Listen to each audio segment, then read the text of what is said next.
Mais sinon, voilà, si vous êtes tous équipés, on va pouvoir commencer. Je m'appelle Vincent Boulanger, je suis chargé des conférences Energaia depuis une dizaine d'années. Et puis, nous allons à présent parler du raccordement. Parce que, comme ça ne vous a pas échappé, lors de la première table ronde, nous avons besoin d'une accélération des énergies renouvelables. Tout ça, ça ne se fera pas sans les câbles qui vont avec. Et donc, nous allons poser la question à nos intervenants aujourd'hui. Comment va-t-on à présent accélérer le raccordement, parce que accélérer les énergies renouvelables, ça ne se fera pas sans eux. Alors je vais vous les présenter en me mettant au milieu. Non, je peux me mettre là, du moment que j'ai un accès à la petit contrôleur là pour les présentations. Je vais commencer par l'extrême gauche pour moi, donc l'extrême droite pour vous. Michel Joria, vous êtes délégué général de France Renouvelable. Bonjour. Bonjour. Hervé Lextrait, à vos côtés, est le directeur du pôle transition énergétique d'Enedis. Est-ce que ça fonctionne? Faites-moi voir. Alors, il faut ça. Est-ce que le son... Maximum. Alors, on a un petit problème de boîtier, vous pouvez changer? Excusez-nous, hein, c'est un dispositif innovant. À côté de moi, à ma gauche, Rachid Otmani, qui est le directeur adjoint du pôle client de RTE. De l'autre côté, nous avons Victor Danel, qui est directeur, alors je vais le dire en français, ingénierie, approvisionnement et construction. Bonjour. EPC de BayWa RE. On dit RE d'ailleurs ou RE? On dit BayWa RE. BayWa RE à l'allemande. Et enfin, Julien Isambert, fondateur fondateur de l'entreprise de développement d'infrastructures de raccordement au réseau électrique et de stockage d'électricité, Acacia. Bonjour. La première question est pour vous, monsieur Lextrait. Est-ce que ça marche? Vous n'entendez pas? Alors, je vais pendant ce temps-là demander à notre ami de la technique de lancer mon PowerPoint à mon nom, Vincent Boulanger, que vous avez dû recevoir ce matin. Il n'est pas dans la liste qui est là. Est-ce qu'il y a une connexion avec le centre Preview? Vous pouvez leur demander d'envoyer la présentation Vincent Boulanger en salle Helios. Est-ce que vous m'entendez maintenant? Oui, très bien. Parfait. Oui, donc la première question était pour vous parce que Enedis, vous êtes souvent aux avant-postes, c'est le cas de le dire, pour accorder les énergies renouvelables. Et donc je voulais qu'on fasse un peu de pédagogie en espérant qu'on aura le PowerPoint qui va arriver. D'abord sur ce dont on va parler tout au long de l'heure et demie qui va suivre, c'est-à-dire quand commence votre travail, quand commence celui de Monsieur Otmani, quelles sont les sections qui vous concernent en quelque sorte. Comment est organisé le réseau? Parce qu'on a ici un réseau de distribution et là un réseau de distribution de transport, pardon. Bien, déjà, bonjour à tous, je suis ravi d'être parmi vous aujourd'hui. Donc, ce qu'il faut d'abord dire, c'est qu'avant de parler du réseau de transport et du réseau de distribution, c'est qu'il y a un système électrique, un seul système électrique, et qu'au sein de ce système électrique, eh bien, effectivement, il y a des réseaux, il y a des autoroutes qui constituent le réseau de transport, et puis il y a des routes nationales et départementales qui constituent le réseau public de distribution. Alors, la spécificité du réseau public de distribution, c'est que c'est un réseau qui est concédé par les collectivités à Enedis, donc ce sont les autorités organisatrices de la distribution qui sont propriétaires des réseaux. Enedis n'en est pas propriétaire, mais gère et exploite les réseaux, donc pour le compte de ces collectivités. Enedis, c'est 95% du territoire. N'oublions pas, il y a 5% du territoire qui sont gérés par d'autres gestionnaires de réseau de distribution, donc les entreprises locales de distribution. Donc les chiffres que je vais pouvoir vous donner, c'est pas les chiffres France, mais quand même, ça représente une grande partie, voire la grande majorité du territoire métropolitain. Voilà, donc le raccordement des ENR se fait effectivement en grande majorité sur les réseaux publics de distribution. Nous avons à peu près 95% des installations en nombre qui se raccordent sur le réseau public de distribution, et en puissance c'est plutôt 80%, parce qu'on a des gros parcs qui se raccordent au réseau public de transport et qui donc pèsent quand même 20%. Le réseau de transport, c'est monsieur Mani, et ce sont les autoroutes en quelque sorte. Alors, ce sont les autoroutes, et donc la connexion entre les autoroutes et les routes nationales, ce sont les postes sources. Alors vous l'avez là sur le visuel qui est à l'écran en donc ce moment, qui est au centre. Voilà, donc ce sont des gros postes avec des gros transformateurs qui transforment la tension de la HTB à la HTA. Donc c'est des niveaux de tension 63, 90, 225 pour l'HTB, et puis la HTA, c'est classiquement du 20 kV. Voilà, donc on en a 2300 sur le territoire, et on en construit de plus en plus pour les ENR, parce que les ENR se développent à des endroits où il n'y a pas forcément de la consommation, et donc ces postes sources. Et donc l'enjeu d'aujourd'hui et de la décennie, c'est de construire de nouveaux postes et de les raccorder au réseau de transport pour que toute cette énergie renouvelable puisse remonter sur le réseau de transport et puis aller desservir des consommateurs un peu partout sur le territoire. Et on parle de postes sources, qu'il s'agisse du raccordement au réseau de distribution ou du raccordement au réseau de transport. Alors, ce qu'on appelle les postes sources, classiquement, c'est du réseau public qui est, pour le coup, propriété d'Enedis et qui est l'interface entre le réseau de transport et le réseau de distribution. À l'amont, vous avez RTE, donc mon collègue Rachid, et puis à l'aval, il y a tout le réseau concédé par les collectivités, donc 20 kV en moyenne tension, qui partent de ce poste source. Voilà, donc on appelle ça poste source. Il peut y avoir des postes privés qui se raccordent au réseau de transport.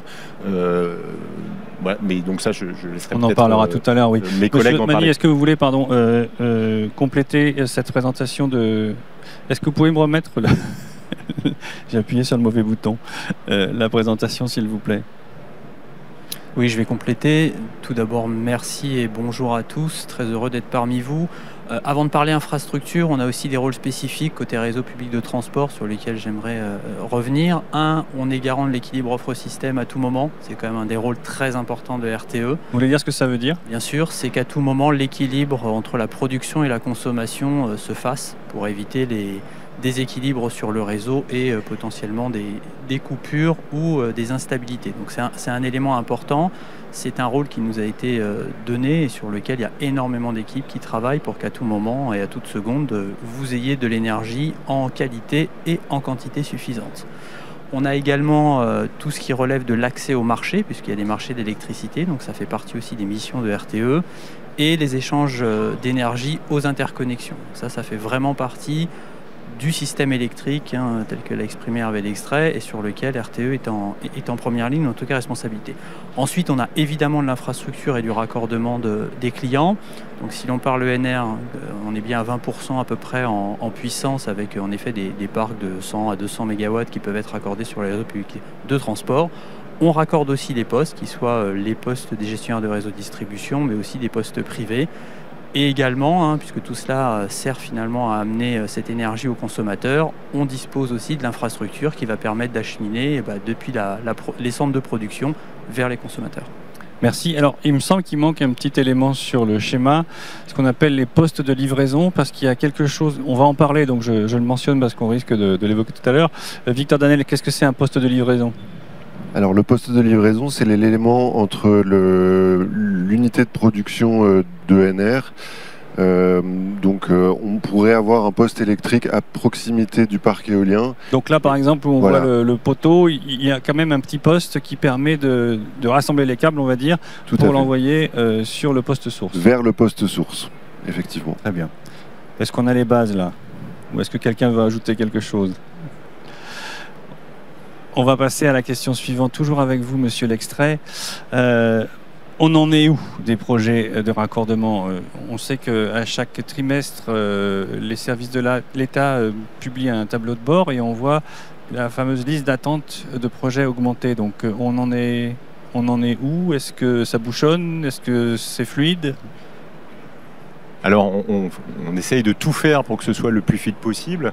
Je voudrais peut-être revenir un petit peu sur un point de sémantique sur lequel on s'arrête souvent. On parle de file d'attente.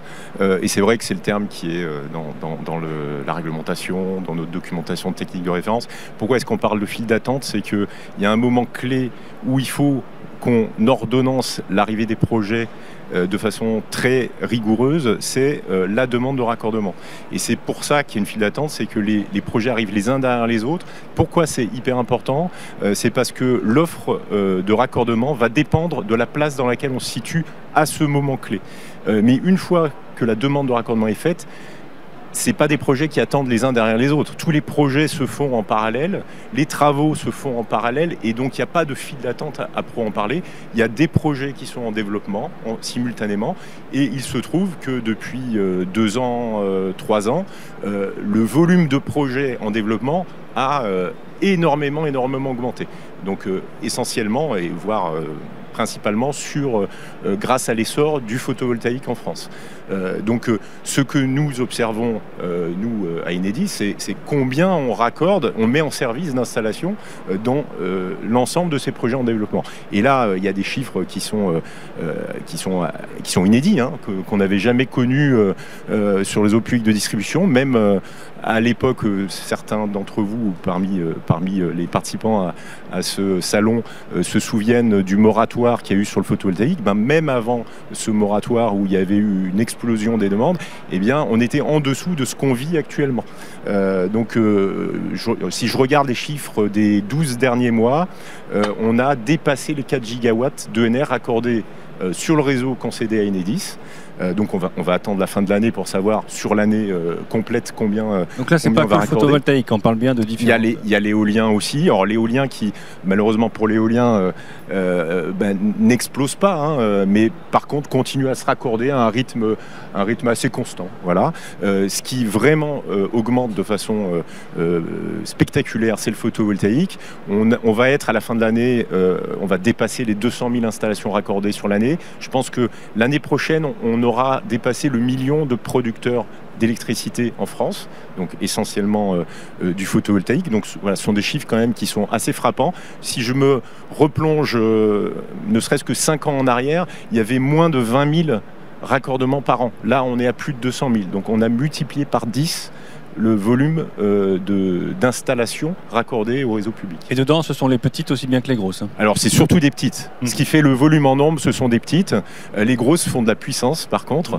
Donc, voilà, il faut toujours faire attention. Soit on parle du nombre d'installations, et là, c'est les petites installations qui font le volume. Soit on parle de la puissance, et là, on aura l'impact important des grosses installations. Mais ce qui est aussi frappant de constater, c'est que la puissance des petites installations a pris énormément de place aussi. Sur le photovoltaïque, la moitié de la puissance maintenant est tirée par tout ce qui est raccordé en basse tension, c'est-à-dire les petites installations.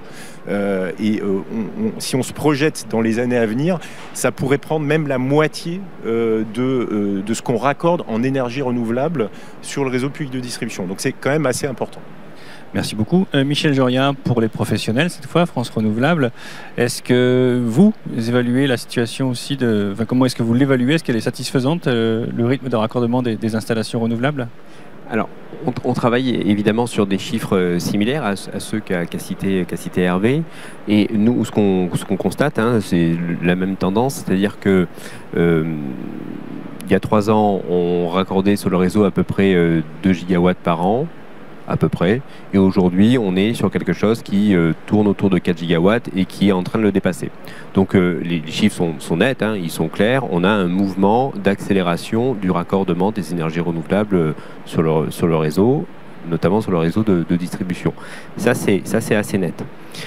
On a néanmoins 2 défis, je pense, devant nous. On a un premier défi qu'il va falloir, ce mouvement, c'est une accélération et c'est quelque chose qui va durer, qui va se stabiliser sur un plateau haut pendant les 15 prochaines années à minima, si on regarde notamment ce que nous disent les scénarios de RTE et ce que nous dit la stratégie française énergie-climat qui est en consultation en ce moment. Donc ça veut dire que au-delà de la gestion de cette notion d'accélération, on passe de 2 à 4 avec toutes les transformations de l'ensemble des acteurs qui doivent se mettre en place. Il faut qu'on arrive à trouver une organisation industrielle, un mode de régulation aussi qui permet de rester durablement sur ce plateau qu'on va situer autour de 5-6 gigawatts au cours des 10 à 15 prochaines années. Bon, ça c'est un premier défi, c'est un défi collectif aussi bien du côté des producteurs que du réseau. Ça, c'est un premier point. On a un deuxième défi qui, je pense, est important. C'est ce qu'évoquait Hervé tout à l'heure, c'est la question de la fiabilisation de la file d'attente. Donc effectivement, on a une file d'attente qui est passée, je pense, en ordre de grandeur de 10 à 15 gigawatts, si je ne me trompe pas. C'est les chiffres qu'on a à l'esprit. Et ce qui est important dans cette file d'attente, c'est la notion de fiabilisation, c'est-à-dire où en sont les projets, où en sont les recours, etc., pour qu'on ait la file d'attente la plus solide possible et que les déclenchements d'investissement se fassent au bon moment. Ça, c'est quelque chose sur lequel il y a eu pas mal de travail qui a été fait, notamment avec RTE, avec des plateformes, notamment de déclaration des projets en file d'attente. Et ça, c'est un travail qu'il faut absolument poursuivre, parce que de là où on est, on pense que c'est une des briques de cette transformation collective qui va nous permettre de rester sur ce plateau autour de 5 à 6 gigawatts par an sur les 10 à 15 prochaines années. Merci beaucoup. Du point de vue des développeurs, cette fois, comment est-ce que vous le vivez, vous? Est-ce que vos projets sont aussi dans un flot de raccordement? Oui, tout à fait. Et je tenais à vous remercier pour tous les organisateurs d'Energaia pour ce forum nécessaire. Et on va essayer aujourd'hui de vous apporter un peu d'éléments pour qu'on comprenne bien le contexte et la nécessité en fait du réseau qui est un espace de partage pour intégrer les énergies renouvelables. Donc nous, développeurs BayWa r.e., on est présents dans plusieurs pays du monde, surtout en Europe. Et c'est assez intéressant parce que ça donne des idées. En France, on exploite 1 gigawatt. Et voilà, pour refaire un peu l'historique et l'évolution des délais de raccordement, on a construit environ 200 mégas d'éolien et 200 mégas de PV sur les 10 dernières années. Ce qu'on a pu constater, c'est que jusqu'en 2012-2013, ça allait assez vite. On mettait 2 à 3 ans pour obtenir un raccordement. Cependant, certains projets devaient être abandonnés parce que le raccordement devait financer des ouvrages structurants, par exemple des mutations de transfo. Donc voilà, syndicats, producteurs, gestionnaires de réseau, ministère, Creux, tout le monde, on s'est mis d'accord et il a été nécessaire de mettre en place des schémas de planification régionale, les S3R dont on va parler tout à l'heure, il me semble. Ça a très bien fonctionné. On est repassé à des délais de mise à disposition de raccordement. Donc entre l'entrée en file d'attente dont parlait Hervé et la mise à disposition, donc le moment où on peut injecter de l'électricité sur le réseau, on est repassé sur un délai de 3 ans. Ça a bien fonctionné jusqu'environ aux années 2020 où les premiers schémas en fait ont été complétés et il a fallu les réviser. C'est aussi un moment où on a identifié des besoins de travaux sur le réseau de grands transports et donc à partir des années 2020 on a commencé à avoir des PTF, donc des propositions techniques et financières avec des délais de mise à disposition de 7 à 8 ans, vraiment. C'était pas la généralité, mais ça commençait à réarriver. Et donc là, on peut se poser des questions. Est-ce qu'il y a des imbrications de planification, peut-être des excès de finesse avant de finaliser, d'entériner des schémas? En tout cas, voilà, il faut qu'on continue à travailler tous ensemble pour voir quelles solutions on peut apporter pour développer le réseau et que ce réseau puisse accueillir nos projets d'énergie renouvelable.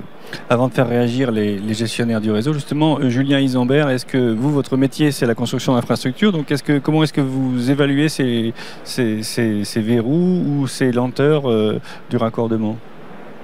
Oui, merci de me donner la parole. En complément d'Acacia, je suis également le président fondateur d'un bureau d'études en ingénierie électrique qui a un champ de compétences historique sur l'accompagnement au processus et au suivi du raccordement au réseau public des installations ENR en France. Et c'est vrai que si aujourd'hui on doit identifier quelques freins ou verrous, quelques challenges qui s'offrent à nous, comme le disaient Hervé et Michel, aujourd'hui on est sur une situation avec une augmentation significative des demandes de raccordement et des projets en développement énergie renouvelable.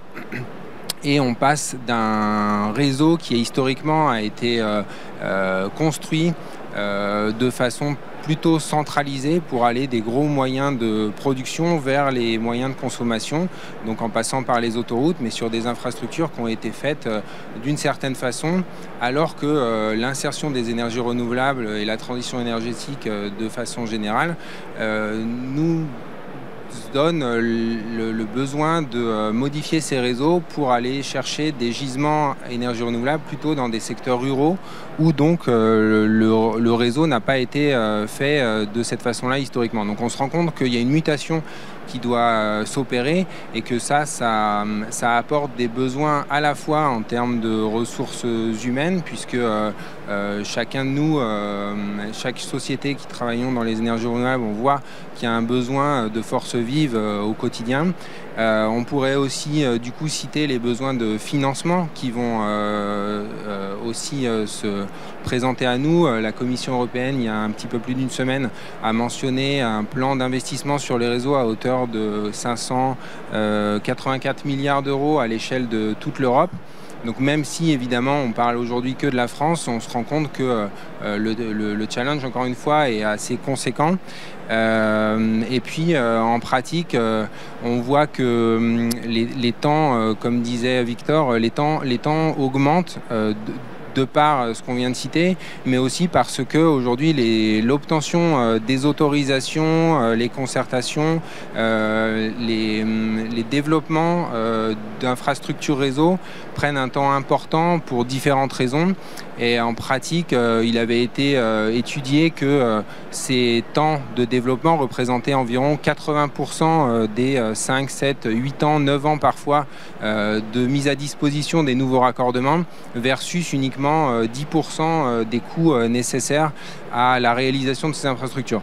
Donc une simplification sur ces autorisations et sur ce 80% du temps permettrait d'être un axe incontournable également à l'amélioration des délais et donc de l'accélération de création des nouvelles infrastructures. On va sans doute revenir sur les différents points que vous avez évoqués, notamment ce qu'il faudrait aux gestionnaires de réseau pour pouvoir, ce qu'ils vont mettre en place et puis ce dont ils auraient encore besoin pour pouvoir améliorer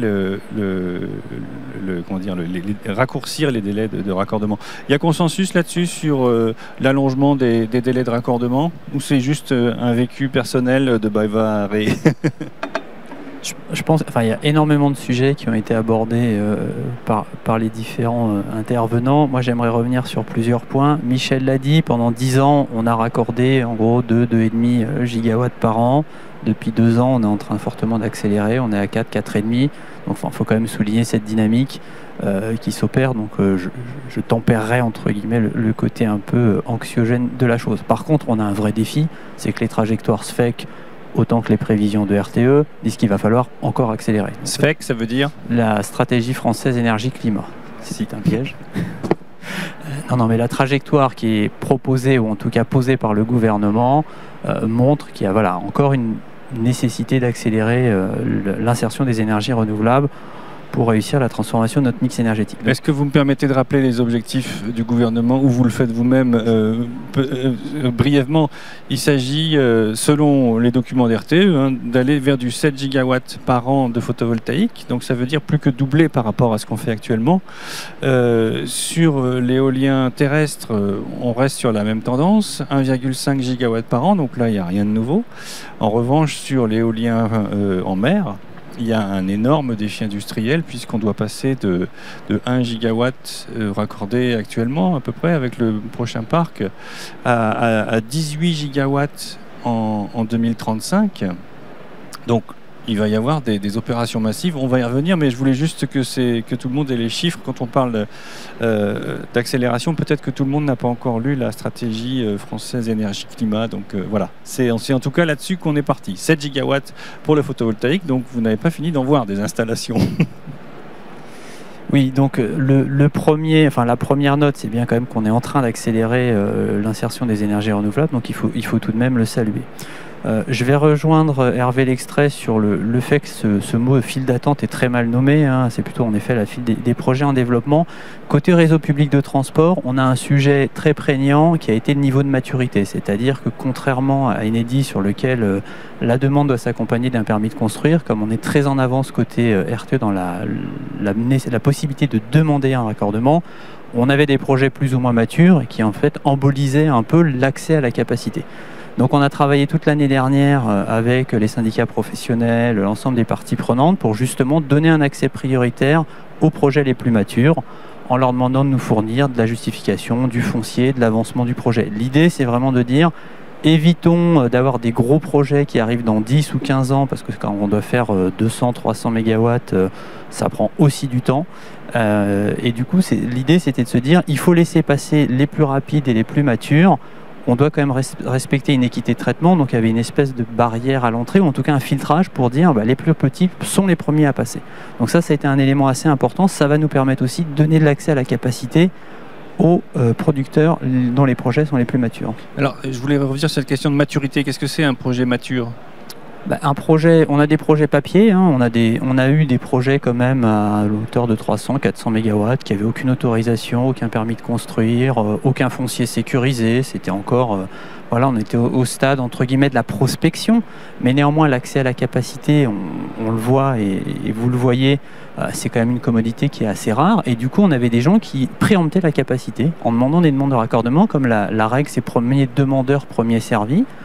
Si vous avez un projet de 300 MW qui arrive en 2028-29, le petit qui veut passer, on lui dit désolé, il y a quelqu'un qui est passé devant vous, qui est très gros, il arrivera en 2028, mais on ne va pas pouvoir gérer la transition parce qu'avec les règles actuelles, c'était cette règle du premier arrivé, premier servi. Donc on a dit, trouvons des règles qui permettent de factualiser la maturité. Donc on a plutôt cherché côté autorisation. Ça c'était un élément important, d'où la preuve, en tout cas côté RPT, c'est ils doivent nous fournir une preuve de foncier, promesse de bail, promesse de vente. C'est quoi RPT ? Réseau public de transport, pardon pour les acronymes. Pardon pour les acronymes, mais surtout parce qu'on a des traductrices qui font de la traduction simultanée et que si vous leur donnez des acronymes bien français et bien jargonneux de notre secteur, on ne va pas s'y retrouver. Bien noté. Pensez à elle. Oui, merci mesdames. Merci Abel. Oui, donc je disais, l'objectif c'était vraiment de, tous les ans on demande aussi aux porteurs de projets de montrer que le projet avance, on demande des preuves de demande d'autorisation. Et ensuite, si le projet n'est pas assez mature, on pourra les sortir de la file d'attente ou en tout cas les pénaliser. Donc ça, c'est toute une concertation qu'on a menée sur ce sujet. Sur la partie de la planification, c'est parce que ça a été aussi abordé, je pense qu'il faut avoir en tête qu'en effet, à partir du moment où on a eu ces premiers schémas, on a quand même bénéficié finalement de l'infrastructure existante. Donc ça, c'était un premier élément sur lequel, il faut le dire, il y avait une infrastructure qui existait, on a pu raccorder. Notre enjeu collectif, c'est finalement, il va falloir là maintenant transformer de manière très profonde l'infrastructure, hein, en tout cas côté réseau public de transport, c'est clair. Et ça, il faut qu'on l'accompagne. Et pour nous, on l'a dit, l'anticipation est absolument vitale. On ne pourra pas battre un projet ENR, surtout si c'est du PV, en vitesse. Il lui faut 3-4 ans pour sortir. Côté réseau public de transport, suivant le niveau de tension, ça peut varier entre 3 et 8 ans. Hein, faire 60 ou 80 km de liaison 400 000 volts, il faut aller voir toutes les communes, faire des concertations, écouter les territoires, demander des autorisations. Ça a été dit, 80% du temps, c'est cette phase. Donc, sachant que de toute façon, on ne pourra pas accélérer aussi vite qu'aujourd'hui ce qui est en capacité de faire des projets, en particulier des projets photovoltaïques, nous, côté RTE, on milite fortement pour anticiper tout ce qui est possible. Anticiper, ça nécessite aussi qu'il y ait un partage et une transparence des acteurs. C'est ce qu'on a poussé, ce qui est aujourd'hui dans la loi APER, où on demande finalement aux producteurs de jouer le jeu en nous disant leurs prévisions de gisement, leurs prévisions de parc. Et à partir de ces prévisions, on propose d'anticiper l'infrastructure.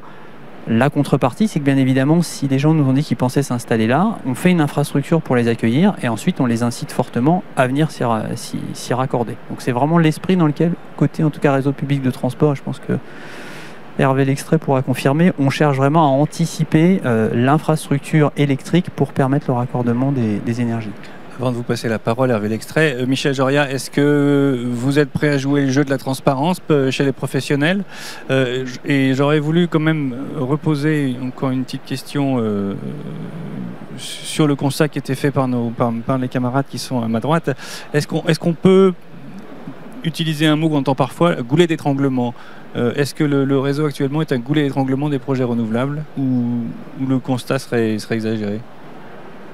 Alors, deux questions, deux réponses. Première réponse à la question sur est-ce que les professionnels sont prêts à jouer le jeu. Alors, au-delà du fait qu'ils soient prêts à jouer le jeu, on a été, dans le cadre de la loi d'accélération des énergies renouvelables, très moteur sur ce qu'évoquait Rachid, hein, notamment sur la nécessité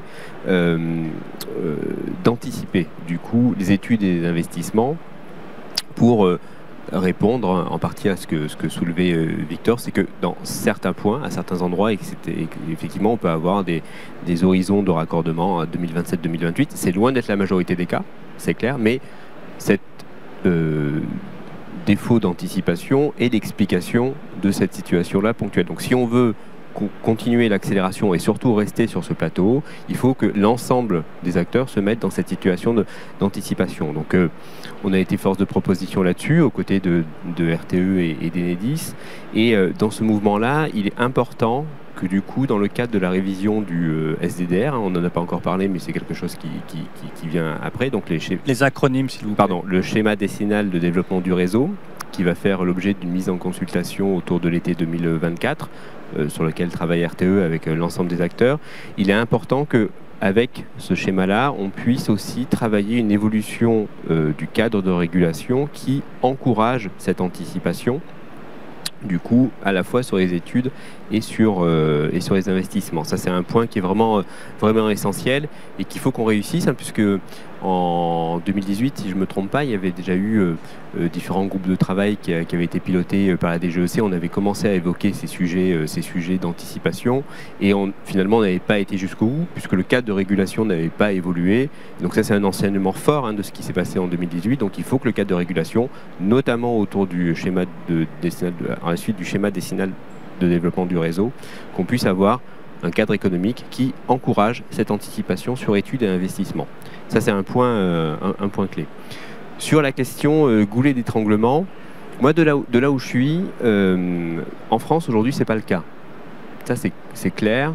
On voit dans d'autres pays où ça peut être le cas, hein, notamment ce qui se passe du côté de chez nos amis allemands, où on a effectivement du raccordement, mais où le réseau est saturé, donc en fait on n'injecte pas, et donc ça crée tout un tas de difficultés. On peut aussi retrouver ce type de situation sous votre contrôle, hein, notamment en Grèce. Donc aujourd'hui, ça n'est pas un goulet d'étranglement en France. Néanmoins, si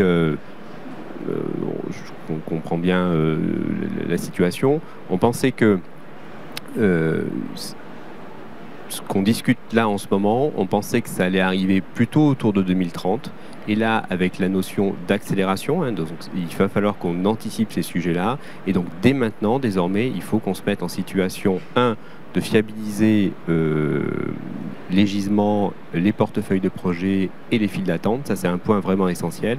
Et 2, de mettre en place ce cadre de régulation qui permet d'anticiper. Et si on fait ça correctement en 2024, on sera en situation de faire véritablement que, y compris au cours des 10 prochaines années, on n'aura pas de sujet de goulet d'étranglement sur le réseau. Merci. Hervé Lextrait, vous allez réagir à ce qui vient de se dire, mais je l'ajouterai encore une couche, si je puis dire. Est-ce que ça veut dire que les schémas régionaux de raccordement au réseau, les S3ENR, étaient jusqu'ici peu ambitieux et qu'il y a eu d'un seul coup un coup d'accélération et que d'un seul coup il faut revoir ces schémas à l'aune de nouveaux objectifs? Alors, il est certain que l'ambition des schémas est un facteur clé dans l'accélération. Les schémas sont décidés, l'ambition des schémas sont décidées à maille régionale, et donc il peut y avoir des ambitions variables en fonction de la situation des territoires et des choix qui sont faits par le préfet de région. Je vous coupe pour noter l'importance de ces schémas pour vous. C'est-à-dire que c'est votre feuille de route? Alors, c'est notre outil de planification des réseaux qui est commun entre gestionnaires de réseau et avec les producteurs, d'où l'importance d'avoir une fiabilité des hypothèses qui nous permettent de construire ensemble un schéma optimisé. Et je voulais partager tout à fait ce qui a été dit par mes collègues. On vient de terminer une première génération de schémas, une dizaine d'années, où on voit bien que ces schémas ont fonctionné. On a raccordé 25 gigawatts avec cette première génération de schémas. On a bénéficié autant que faire se peut des capacités de réseau existantes, d'où effectivement des délais de raccordement qu'on a connus il y a quelques années, qui pouvaient être très rapides parce qu'il y avait de la place dans les postes. Alors ça existe encore, il y a encore de la place dans pas mal de postes en France. Néanmoins, quand les énergies renouvelables se concentrent à certains endroits, et on les connaît bien avec Rachid, eh bien il faut construire de nouveaux postes. Et quand on construit de nouveaux postes, de nouvelles liaisons du réseau de transport, il y a de la concertation, il y a toute une phase d'autorisation administrative qui prennent du temps. Et donc là, on est arrivé aujourd'hui, je pense que je veux souligner le fait qu'on partage tous un diagnostic commun. On a fait énormément de progrès, les uns et les autres, d'apprentissage mutuel sur les contraintes et les difficultés que les uns et les autres pouvons rencontrer dans le développement des ENR. On a un diagnostic commun, on a un objectif commun, c'est d'accélérer. Donc, on peut dire quand même qu'on a un certain nombre d'atouts maintenant pour réussir et pour éviter que les réseaux deviennent un goulet d'étranglement comme dans d'autres pays. Donc, Michel citait l'Allemagne, la Grèce, je pourrais citer les Pays-Bas aussi, où on ne peut plus raccorder de photovoltaïque aux Pays-Bas. Donc on va tout faire pour que ça ne se produise pas en France. Et c'est cette nouvelle génération de schémas maintenant qui nous attend, avec de grands enjeux. Et je ne reviendrai pas, mais je partage évidemment à 200% ce que Rachid disait sur l'anticipation. Un petit point de détail qui va nous permettre de réussir cette anticipation, c'est que maintenant, la loi dit que ces schémas doivent nous projeter un horizon de 10 à 15 ans. Donc plus loin qu'aujourd'hui. Avant, c'était de 5 à 10 ans. Maintenant, c'est 10 à 15 ans. Donc, on va avoir un enjeu de construire une ambition à la hauteur de cette échéance-là qui va nous permettre de voir plus loin et donc de mieux anticiper les ouvrages pour qu'ils puissent se raccorder plus facilement. Mais ces schémas vont être révisés quand même périodiquement. On n'en fait pas un pour 15 ans et après, on voit ce qui se passe. Alors ça c'est un débat que nous avons en ce moment, et d'ailleurs on aura un décret qui va venir préciser ça, la périodicité des schémas. Mais ce qu'on peut se dire, c'est que si l'ambition est suffisante au départ, on aura moins besoin d'adapter ou de réviser ces schémas dans le temps. Donc c'est là où il y a vraiment un enjeu d'anticipation. Alors vous disiez le photovoltaïque par exemple, typiquement sur des petits projets. Comment vous faites pour anticiper l'arrivée de ces petits projets ? Alors, ils ne sont pas dans les schémas, ceux-là, si ? Ah si, bien sûr. Heureusement qu'ils y sont, parce que ce que je disais tout à l'heure, c'est qu'ils représentent la moitié de la puissance photovoltaïque et très rapidement, dans les 2-3 ans, ça va être la moitié de la puissance des ENR. Donc heureusement qu'on les prévoit dans les schémas, sinon ça ne rentrerait plus. Donc c'est extrêmement important de bien les anticiper. Alors effectivement, pour les petits projets, on voit bien que ça va être compliqué de faire comme pour les gros projets, avec une déclaration préalable dans une plateforme, la plateforme qui a été mise à disposition par RTE. Moi, je ne vous ai pas dit si je voulais mettre du photovoltaïque sur mon toit. Voilà, tout à fait. Et même si vous me le disiez, probablement que vous me le diriez trop tard pour qu'on puisse prévoir ce qu'il faut en termes de réseau. Donc il faut qu'on le modélise autrement. Et donc à Enedis, on a développé un outil avec nos directions de la stratégie qui permet de modéliser le développement du photovoltaïque et notamment le petit photovoltaïque à une maille très fine, donc à la maille des postes sources et même à une maille infra. Et donc cet outil-là, on le met à disposition de tous, de la collectivité, pour qu'il soit utilisé, si tout le monde juge qu'il donne des résultats intéressants, pour justement dimensionner les futurs schémas. Merci beaucoup. Messieurs, à ma droite, est-ce que vous avez des réactions, des commentaires sur ce qui vient de se dire sur les schémas régionaux, les S3ENR ? Oui, je voulais aussi dire qu'effectivement, depuis 15-20 ans, l'arrivée des énergies renouvelables, effectivement, il y a eu un travail colossal qui a été fait par tout le monde. Donc ça, on est tous d'accord là-dessus, c'est clair.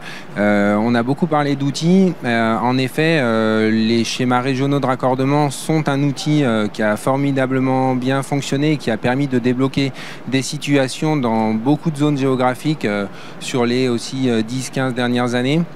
Le schéma décennal de développement des réseaux qui est lui un outil à l'échelle nationale est un autre outil. Et aujourd'hui, pour différentes raisons qui ont été évoquées aussi, à savoir le fait de créer des ouvrages beaucoup plus structurants sur le réseau de transport, peut-être que une réflexion sur l'utilisation de schémas de développement des réseaux décennales à l'échelle nationale pourrait être intéressante et a été évoquée parce que les schémas régionaux ont parfois entre les régions justement des limites territoriales qui pourraient être résolues par le schéma national.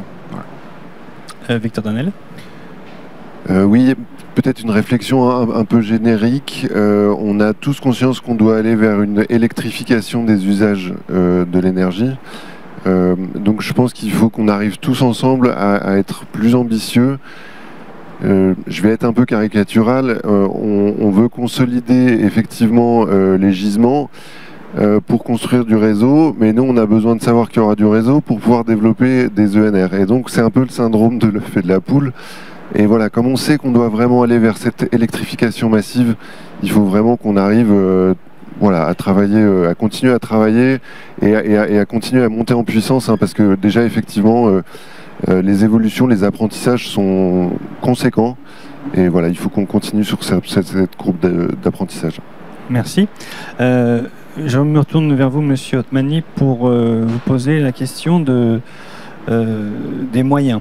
C'est-à-dire, est-ce que vous avez tout ce dont il vous faut, ou est-ce qu'il y a un certain nombre de défis à relever pour pouvoir mener ce travail de construction ou de renforcement du réseau de transport? Je pense qu'on a 3 défis majeurs. On en a esquissé rapidement un certain nombre. On a un premier sujet qui est un vrai défi industriel, c'est-à-dire être en capacité de développer des parcs et de développer de l'infrastructure. On ne parle pas de permitting, là, je ne parle pas d'autorisation, je parle vraiment de l'écosystème industriel qui nous entoure. On commence à avoir de la tension, on a eu les matériels bobinés côté RTE, les câbles commencent à se tendre sur les délais d'approvisionnement. Donc c'est un vrai sujet, on est en compétition avec le monde, soyons clairs, sur les câbles, c'est partout. Donc ça, pour moi, c'est un sujet très très important sur lequel on travaille avec Enedis, on travaille aussi nous avec les gestionnaires de réseaux de transport européens pour sécuriser les chaînes d'approvisionnement, réinternaliser en Europe un certain nombre de chaînes de valeur, parce qu'on a un vrai sujet. C'est d'autant plus prégnant sur les très gros ouvrages comme le 400 000 volts avec des objets un peu techniques comme des stations de conversion, où les centres de décision et les centres de pouvoir sont en train de quitter l'Europe. Ça part des deux côtés de l'Atlantique, enfin ça part aux États-Unis, ça part au Japon, et il y a un vrai sujet autour de la sécurisation. Si on veut réussir, il faut accélérer les schémas, mais enfin il faut aussi surtout pouvoir fabriquer, construire pour ensuite dérouler des infrastructures, que ce soit des mâts, que ce soit des pylônes. Donc ça, c'est un sujet qui est quand même... Quand vous dites sécuriser, ça veut dire stocker du câble dans des hangars ou... C'est donner surtout de la visibilité aux industriels, parce que finalement les industriels nous demandent pour pouvoir ensuite eux développer des chaînes de production, pour pouvoir sécuriser eux l'achat de cuivre, etc. Ça veut dire mais de quoi vous avez besoin? Donc c'est aussi pour ça que ce fameux schéma décennal est très important, c'est qu'il donne aussi de la visibilité en termes de besoins d'infrastructure. Il y a un exercice équivalent côté Enedis, il y a des plans à 10 ans, Hervé pourra peut-être en parler, mais donc ça c'est le premier sujet. Le premier sujet, il est un sujet industriel, c'est une capacité à faire. Ensuite, on a un enjeu qui est plutôt, on va dire, humain, c'est finalement les ressources. On est aujourd'hui côté RTE, enfin en tout cas depuis quelques années, on recrutait environ 400 collaborateurs par an, on est passé à 700. Et il y a une vraie tension également sur les recrutements. Voilà, le marché, en tout cas, est assez tendu. On est en train de développer avec un certain nombre d'écoles, l'école des réseaux, en lien avec Enedis et un certain nombre de parties prenantes, pour justement donner envie aux jeunes, à la jeune génération, de s'orienter vers ces métiers un peu techniques. Donc ça, c'est un sujet aussi qui est important. Après, on a un sujet de financement, soyons clairs, il existe. On en parlera peut-être. Il faut après toujours relativiser. Les coûts du réseau, c'est 10% des coûts du système électrique. Donc ça reste quand même entre guillemets raisonnable. Il faut aussi voir qu'il y aura un transfert des usages.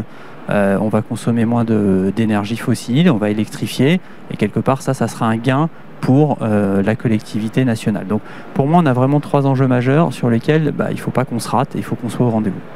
Est-ce qu'il y a encore des efforts de simplification administrative pour vous faciliter le travail ? Alors, Quand on fait le constat de la loi APER, c'est très intéressant, en particulier sur ce qui relève des énergies renouvelables. Et c'est un peu un prisme actuel, enfin un tropisme actuel, c'est qu'il y a énormément de leviers d'accélération sur les parcs. Et finalement, l'intendance que nous sommes, Enedis et nous, enfin les gestionnaires de réseau, est un peu oubliée. Donc en fait, on ne bénéficie pas de l'intégralité des leviers de simplification. Et c'est un risque qu'on crée un hiatus, ou en tout cas qu'on agrandisse entre guillemets un fossé entre des projets qui vont se développer de plus en plus rapidement et une infrastructure qui ne va pas bénéficier de ces leviers d'accélération. On est en train de travailler de manière commune avec Enedis et l'administration pour essayer justement de gagner aussi, d'obtenir des leviers de simplification. L'esprit dans lequel on se pose, c'est d'avoir des exigences qui sont proportionnées finalement à l'infrastructure qu'on développe. Si on fait 200 mètres de câble, peut-être pas la peine d'avoir les mêmes autorisations que 50 km en liaison aérienne, en site vierge. Quand dans un cadre d'un S3, d'un schéma de raccordement du réseau des énergies renouvelables, je tente de ne pas mettre trop d'acronymes pour la dame, je vous remercie. Non, quand on fait ces fameux schémas, finalement le préfet va valider la quote-part. Donc in fine, il valide un peu une infrastructure. Néanmoins, pour chacun des projets, il va falloir qu'on redemande une justification technico-économique à l'autorité administrative compétente. Donc on est en train de faire des espèces de millefeuilles d'autorisation. Donc on se dit qu'il y a des leviers. Donc une application un peu proportionnée finalement de ces phases de permitting et également éviter les redondances. Donc ça, c'est ces choses sur lesquelles on est en train de travailler. On a l'écoute de l'administration. Ça rentre sur des codes de l'énergie, des codes de l'environnement avec des questions de non-régression finalement vis-à-vis du code de l'énergie. Donc c'est assez complexe parce qu'on ne peut pas non plus entre guillemets faire fi de l'acceptabilité des territoires. Voilà, on est dans un état de droit, il faut aussi écouter les gens, ils ont leur mot à dire et c'est normal. Donc toute la difficulté qu'on a est celle-là. Merci. Je crois que chez Enedis aussi, vous avez des plans de recrutement assez massifs dans les 10 ans à venir. Oui, effectivement. Donc les moyens qui sont mobilisés sont à la hauteur des enjeux d'aujourd'hui et de demain. Je rejoins tout à fait ce que disait Rachid sur la nécessité d'animer toute la filière industrielle pour qu'on réussisse ce défi commun. Et voilà, on a eu une journée il y a très peu de temps consacrée à ça. Il faut qu'on convainque aussi nos partenaires que le besoin est là, que la demande est là.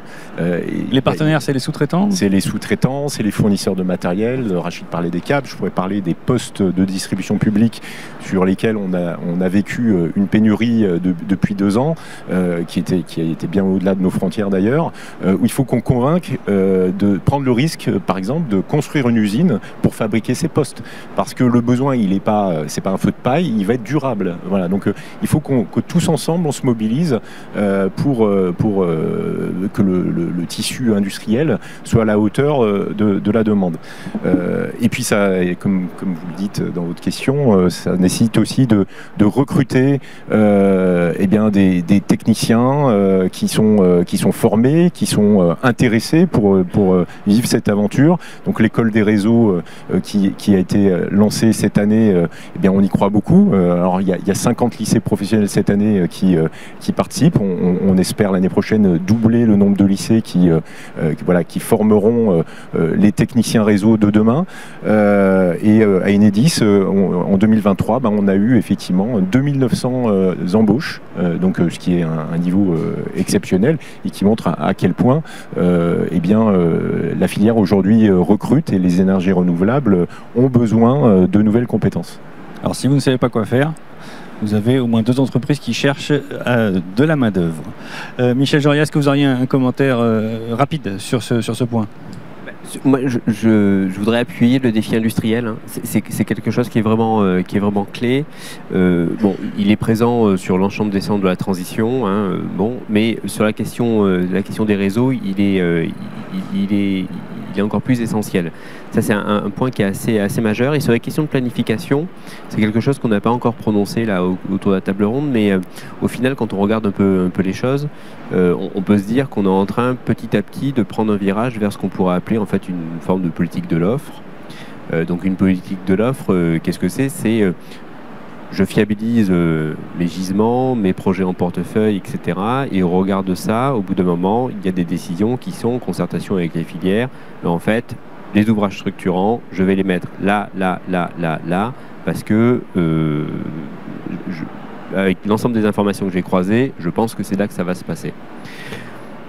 Si on regarde un petit peu ce qui se passe du côté de l'éolien en mer, 2 minutes, c'est un peu cette tendance qui est en train de se passer.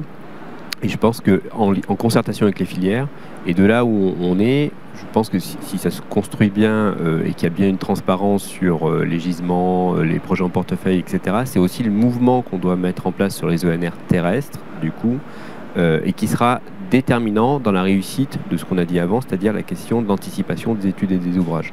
Ça, c'est assez clé. C'est cette espèce de, entre guillemets, le mot est peut-être un peu fort, mais entre guillemets de changement de paradigme qu'il faut qu'on mette en place pour, du coup, maintenant qu'on a utilisé des infrastructures existantes, pour accélérer sur les infrastructures à venir, c'est cette approche par l'offre qu'il faut qu'on mette en place. Merci. Alors moi j'aurais aimé une petite explication parce qu'on a les schémas régionaux qui sont votre feuille de route, vous disiez, et vous avez évoqué le schéma décennal de développement du réseau. Comment s'articulent ces deux schémas et qui commande l'autre et pourquoi le décennal est important également? Le schéma décennal de développement du réseau, c'est notre plan industriel. À vous, RTE. À nous, RTE. Finalement, on en a sorti un en 2019, on va en ressortir un, comme l'a mis Michel, tout début d'année, enfin mi-2024. Finalement, on décompose ce schéma, donc on ne parle pas que de NR, on peut parler aussi de terrestre, on parle d'offshore, on parle d'adaptation de l'infrastructure, on parle de renouvellement de l'infrastructure. Côté réseau public de transport, on a un sujet de renouvellement de notre infrastructure. On a subi des vagues de développement de réseau, le parc électronucléaire, etc. Et voilà, c'est pas comme la Tour Eiffel, ça a une durée de vie. Il va falloir renouveler ce réseau et donc on a développé ce schéma décennal. Ce schéma décennal, il donne des très grandes orientations en termes d'infrastructure du réseau public de transport. Évidemment, il y a une adhérence assez forte ensuite avec les schémas S3R ENR, je crois que ça a été dit. On a des schémas S3R à la maille des régions dont le but est quand même d'aller collecter les gisements et de les raccorder au réseau public de transport. Et ensuite, tout ça, il faut les amener, c'est ce que je disais, c'est un peu les deux missions. On raccorde d'un côté et ensuite on achemine depuis les centres de production vers les centres de consommation. Et ça, c'est le travail de RTE et sa retranscription en termes industriels, elle se trouve dans ce fameux schéma décennal. Merci. Alors on va commencer à arriver doucement sur les façons d'accélérer à la marge ou sur les questions innovantes. Mais avant, j'aurais voulu me retourner vers Michel Jean-Rias sur la question précise du repowering. Moi, ça vient comme un cheveu sur la soupe et je m'y connais. Mais c'est pas... Mais c'est pas une question tout à fait idiote que je vais poser parce que le repowering consiste à construire un parc éolien là où il y avait un parc éolien avec plus de puissance. Donc c'est une des façons d'accélérer par exemple le développement de l'éolien terrestre. Quelles sont les règles en France pour le repowering actuellement? Est-ce qu'on peut faire un repowering tel qu'on l'entend, c'est-à-dire beaucoup plus de puissance avec moins d'éoliennes sur le même site? Alors effectivement, puisqu'on parle de cheveux, je me sens concerné. Sur les questions de repowering. Donc effectivement, c'est un enjeu majeur puisque aujourd'hui, on a à peu près 21 gigawatts d'éolien terrestre qui est installé en France et on estime qu'entre 2025 et 2035, il y a entre 8 et 13 gigawatts de puissance installée qui vont rentrer dans une démarche plus ou moins structurée de repowering. Bon, donc le parc, donc c'est un enjeu majeur hein, puisqu'on a quasiment la moitié des capacités installées qui vont faire l'objet d'une réflexion autour de ça. Aujourd'hui, la manière dont la démarche de repowering est envisagée, grosso modo, ça dit si vous faites une modification substantielle, donc au-delà de 10% de la puissance et de la taille, vous devez déclarer et rentrer dans une démarche de nouvelle autorisation, donc avec longue, voilà. Si vous êtes en dessous, 10%, c'est une autorisation plus simple. Bon, donc évidemment, j'allais presque dire, la citation juridique, hein, elle est là, c'est-à-dire que hop, je prends le parc que je veux repowerer et j'essaye de le limiter à 10%. Ça soulève deux problèmes. Un premier problème qui est un problème industriel, puisque structurellement, la France se caractérise par le fait que les éoliennes qui sont installées en France sont structurellement plus petites que la moyenne de ce qu'on observe dans l'Union européenne et globalement dans le monde. Donc ça veut dire que les turbiniers européens sont obligés de conserver des lignes de production en partie pour répondre au marché français, ce qui, au regard de la situation économique des turbiniers européens et de la taille du marché français, et quelque chose qui petit à petit va s'arrêter. Il faut être assez lucide là-dessus. Pardon, pourquoi elles sont plus petites qu'ailleurs? On a l'éolien honteux, on ne veut pas les montrer? Un ensemble de contraintes. Alors, c'est des contraintes de biodiversité, aéronautique, etc. Certaines contraintes, certaines incitations économiques, notamment autour du CR17, etc. L'ancien CR17, ont fait qu'en fait, au final, c'est plus petit. Donc ça, c'est un premier sujet. Il faut qu'on arrive à faire bouger ça, sinon on va se retrouver dans un moment où, y compris quand les producteurs vont vouloir commander des éoliennes pour certains sites, les turbiniers européens ne vont plus les faire et on va devoir aborder une question qui est difficile, qui va être la question des turbiniers chinois. Bon, donc ça c'est un vrai sujet industriel sur lequel il ne faut pas qu'on se trompe. Ça c'est un premier sujet. Deuxième sujet, on a besoin de puissance, mais on a aussi besoin de mégawattheures. C'est quand même au final ça qu'on consomme. Donc, si aujourd'hui vous remplacez une éolienne de 2 mégawatts par une éolienne de 2,2, de 2,3, de 2,5 et pas par une éolienne de 4, alors que le site le permet, évidemment, la production que vous avez au final, elle est moins importante. Donc, dans un moment où on cherche à électrifier les usages, où on a une croissance de la consommation d'électricité, si je ne me trompe pas, on devrait être autour de 635 TWh en 2035, selon les dernières mises à jour du bilan prévisionnel 2030-2035 de RTE. Il faut qu'on se serve du repowering pour faire ça. Dernier point qui est assez essentiel, on a appris au cours des dernières années que dans certains endroits, la surlocalisation de projets ENR et notamment d'éolien, mais c'est en train d'être la même chose sur le photovoltaïque, sur la méthanisation, etc., se transforme en nid à opposition. Donc pour faire redescendre la pression sur ces sujets-là, la pression politique, le repowering est un outil intéressant puisqu'on peut dire, écoutez, typiquement dans la Somme par exemple, quand je renouvelle un parc, je peux faire, selon nos calculs, moins 25% de mât, plus 50% de puissance. Bon, donc ça a aussi une valeur en termes d'acceptabilité sociale. Et derrière, ça veut dire que quand vous remplacez un parc qui faisait 12 MW par un parc qui, grâce au repowering, peut faire 20, 22, 23, ça a évidemment une conséquence sur le réseau, puisque en fait, c'est pas la même puissance qui est raccordée. Et il faut qu'on intègre ça dans les scénarios et dans les démarches de planification, que ce soit les S3R ONR ou que ce soit les SDDR.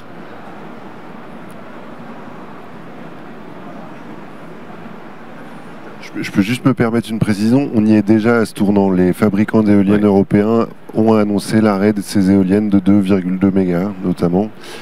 Donc on a vraiment cette difficulté franco-française avec la pression, et c'est parce que voilà, mon département est en charge de l'achat des éoliennes aussi, et donc on a vraiment cette contrainte-là. On voit qu'au niveau mondial, on va vers du plus grand, plus puissant, et au niveau français, on a nos contraintes, nos 150 mètres bout de pale qui font que on n'a plus de produits, quoi. C'est déjà très très long d'avoir une autorisation côté éolien. Et quand on arrive à l'avoir, parfois, on ne peut même pas transformer les... Voilà. On peut même pas avoir un enjeu en plus à prendre en compte pour la transition. Je vais vous donner la parole si vous avez des questions sur cette séquence, parce que maintenant, ensuite, nous allons aborder des sujets plus particuliers. Est-ce que sur tout ce qui s'est dit là, vous avez des questions dans le public sur les... Madame au premier rang, où est monsieur derrière? Où est la demoiselle? Là-bas. Vous avez un micro?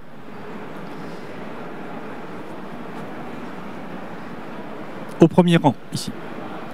Madame d'abord. Est-ce qu'il y aura d'autres questions dans la salle que je sache un peu où on va s'orienter? Parfait. Et monsieur. Très bien. Merci beaucoup. Alors merci pour tout cet exposé d'ensemble. D'abord à tous, ça donne quand même une vision un peu plus pédagogique d'un sujet assez complexe et technique. A bien été exposé ce mouvement de décentralisation finalement de l'injection, qui s'incarne par un changement de morphologie du réseau, on va dire comme ça, on change de forme, avec ces enjeux de phasage entre gisement, connaissance du gisement, fiabilisation des projets et déclenchement d'investissements concrets dans le réseau, de travaux de réseau. Tout ça, ça se fait dans un geste de modernisation qui vient avec un mix de deux familles de projets, les grandes unités, voilà, avec des contraintes, etc. Mais aussi la famille des petits projets, donc dans un accueil finalement d'un développement plus diffus sur le territoire. Alors moi, la question, parce que j'ai bien entendu que la moitié de la puissance aujourd'hui raccordée PV, c'est des petits projets, et que la moitié, demain peut-être des ENR carrément, c'est ces familles de projets-là. La question que je me pose, parce que sauf à ce que j'ai mal compris, c'est quid du modèle économique de modernisation du réseau basse tension? J'attire l'attention là-dessus. Fait-il partie des réflexions dans le cadre des S3R? Parce qu'en fait, il y a des territoires où c'est carrément, par rapport à ces familles, l'accueil du développement diffus, en fait, ces petits projets, c'est carrément les réseaux basse tension qui vont commencer à être limitants. Donc, quid du modèle économique pour cette modernisation de ce segment, si je peux dire ainsi, de réseau? Est-ce que ça fait partie des questions dans les révisions S3R ou pas? Merci, parce que madame. ça y était pas, je crois. Merci. Hervé Lextrait, une question pour vous. Oui, alors, effectivement, le développement et la modernisation du réseau basse tension est un enjeu clé, mais il ne relève pas du schéma régional. Voilà, parce que le schéma régional, ça ne concerne que ce qu'on appelle les ouvrages mutualisés, c'est-à-dire les postes sources et leur raccordement au réseau public de transport. Voilà, ce qu'on appelle les ouvrages mutualisés. Tout ce qui est réseau basse tension, bien entendu, il est financé au travers du tarif, qui s'appelle le TURP, désolé pour l'acronyme. Et donc le tarif nous rémunère sur les investissements. Alors il n'y a pas que Enedis qui investit sur le réseau basse tension, il y a aussi les collectivités au travers des autorités organisatrices. Et donc voilà, le renouvellement ou le développement du réseau basse tension se fait naturellement et avec une vitesse beaucoup plus rapide que les ouvrages structurants que sont les ouvrages du schéma. Donc aujourd'hui ne présentent pas de difficultés particulières. On raccorde automatiquement maintenant l'essentiel des installations photovoltaïques. Pourquoi? Parce que le photovoltaïque se raccorde en autoconsommation sur des installations de consommation existantes, sur des maisons, sur des toitures. Donc le branchement existe et donc il suffit de poser son panneau pour qu'il puisse être accordé. Et Enedis, avec une simple téléopération du compteur Linky, permet de basculer le compteur en mode production. Donc il n'y a plus d'intervention technique. Donc techniquement, ça se fait de façon hyper simple. Ça ne veut pas dire, et c'est là où je rejoins le sujet tout à l'heure du dimensionnement global du réseau, que la somme de toutes ces petites installations ne doit pas nécessiter aussi le renforcement des infrastructures en amont. C'est pour ça qu'on intègre dans le dimensionnement global ce que représente la somme de ces petites installations, parce que sinon ça va contribuer à une congestion sur le réseau qu'il faut éviter. Merci. Une question de monsieur, qui peut se présenter parce qu'il est bien connu du secteur. Oui, Philippe Malbranche, Solar Action. On parle d'accélération, ça peut se faire par le nombre d'installations ou par la puissance individuelle de chaque installation. Et je vais rebondir sur ce que vous disiez. Au niveau des toitures solaires, ce qu'on constate, c'est qu'en France, la puissance moyenne est entre 3 ou 4 kW par toiture. En Allemagne, c'est entre 9 et 10. Et il y a une mesure qui pourrait être très simple, c'est que Enedis lève sa barrière des 6 kW. On a le droit d'acheter de l'électricité et de faire passer jusqu'à 12 kW dans le raccordement. Et dans l'autre sens, en réinjection, il y a la limitation à 6 kVA. Ça pourrait être une mesure très simple pour augmenter donc la puissance moyenne des installations dans toiture résidentielle. Et ça permet aussi de baisser le coût de revient d'une installation, vu qu'on intervient non pas pour installer 3 kW, mais pour installer 8, 9, 10. Ça permet d'anticiper la demande accrue via le véhicule électrique, via la pompe à chaleur. En gros, c'est suivre la réglementation qui existe dans d'autres pays. Et pourquoi cette limite à 6 kVA en France?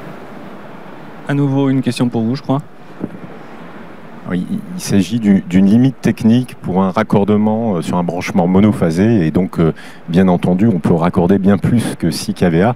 Il suffit pour cela d'avoir un branchement triphasé. Alors pourquoi est-ce qu'il faut passer un moment sur du triphasé? Parce qu'il faut équilibrer les phases d'un réseau.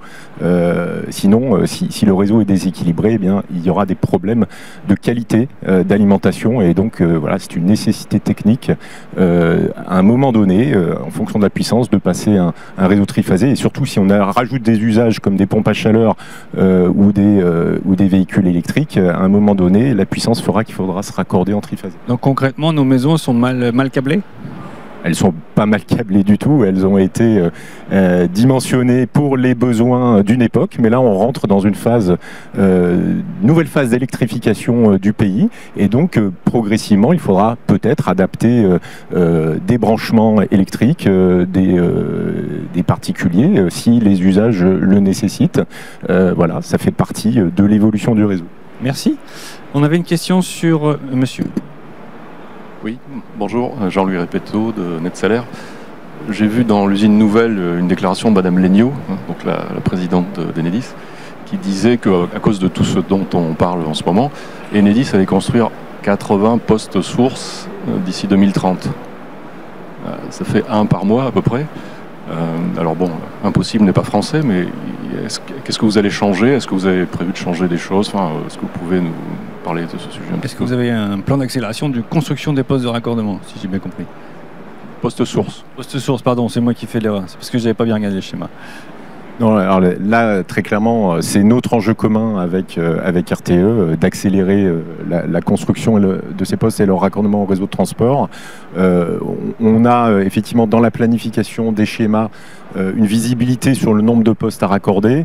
L'enjeu est d'arriver à lisser ça pour pouvoir aussi adapter nos ressources, nos investissements à cet enjeu-là pour que tous les postes n'arrivent pas au même moment. Donc là, on est en train de travailler sérieusement en grande coordination avec RTE pour arriver à lisser ça. C'est vrai qu'aujourd'hui, on n'est pas encore au rythme attendu. C'est pour ça que vous pointez qu'on ne raccorde pas aujourd'hui un poste source par mois, mais on doit effectivement y arriver et y parvenir. Et d'ailleurs, si vous regardez dans les schémas qui sont publiés, vous identifierez aisément les postes sources que nous devons construire pour accorder les énergies renouvelables. Alors je peux prendre encore 2 questions parce qu'il y avait encore 2 mains levées, mais il faudra faire des questions courtes et des réponses courtes. Monsieur avait levé la main depuis longtemps là-bas au milieu, et ensuite monsieur devant. Donc question courte, oui. Réponse courte. Merci. Vous avez utilisé le mot simplification 4 fois, et je voulais savoir ce que vous pensez de la segmentation d'EDF qui a avant contrôlé tout, et maintenant on a RTE et Enedis qui du coup se partagent le travail, et voilà. Est-ce que ça rime avec simplification? Vous voulez revenir à un grand pôle de l'énergie, c'est ça? Rachid Otmani, vous voulez répondre?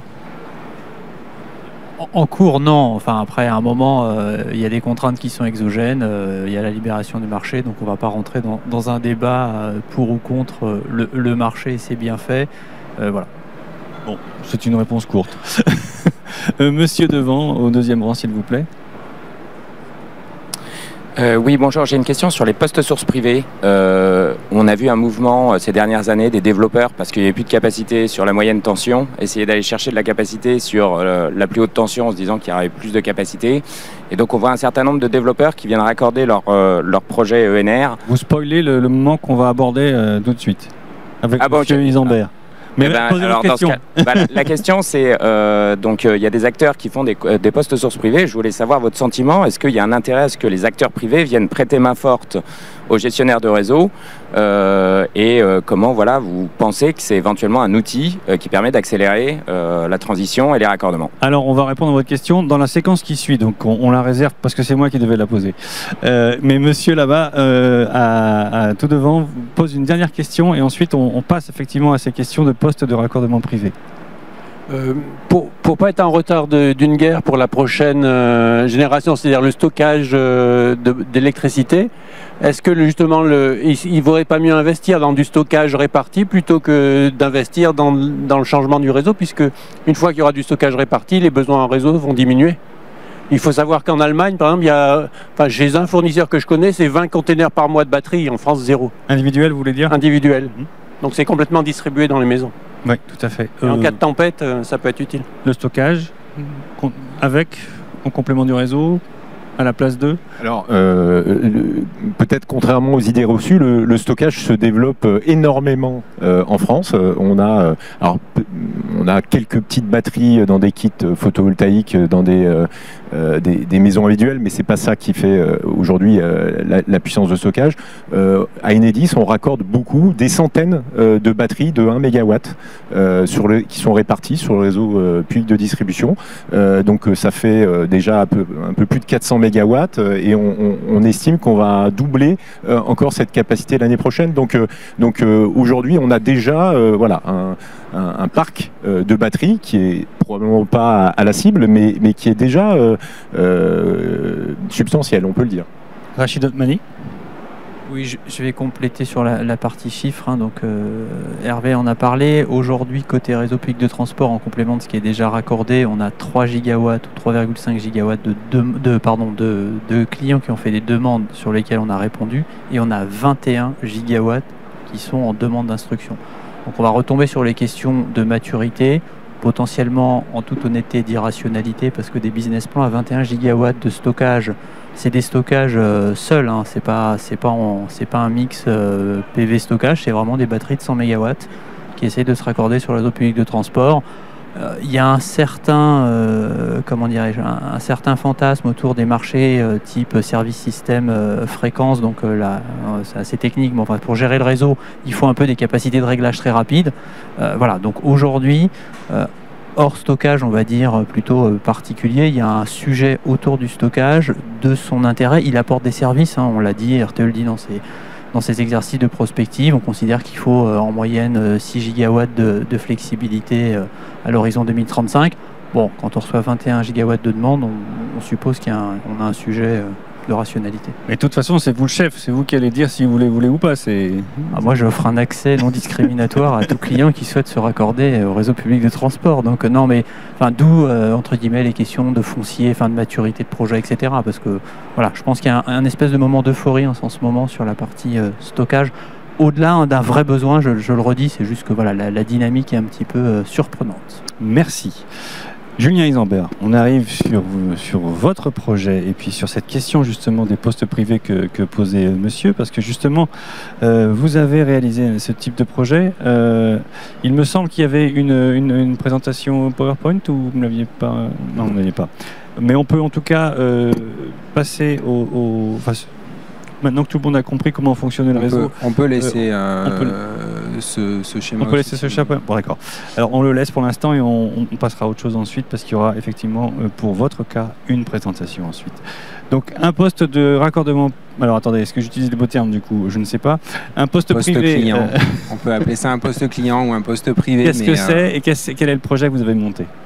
Oui, donc voilà, comme disait Louis, on essaye nous aussi de mettre notre pierre à l'édifice, comme beaucoup. Et il se trouve que quand on raccorde des installations sur le réseau public de transport, donc chez RTE, on peut mettre en place ce qu'on appelle un groupement multiproducteur, c'est-à-dire raccorder plusieurs installations qui vont appartenir à différents porteurs de projets sur un même poste de transformation. C'est pour ça que je voulais laisser ce schéma, parce qu'on voit qu'on peut raccorder par plusieurs câbles, plusieurs installations de production ENR ou autre sur un même poste de transformation, donc qui est aussi raccordé directement à RTE, un poste client de RTE.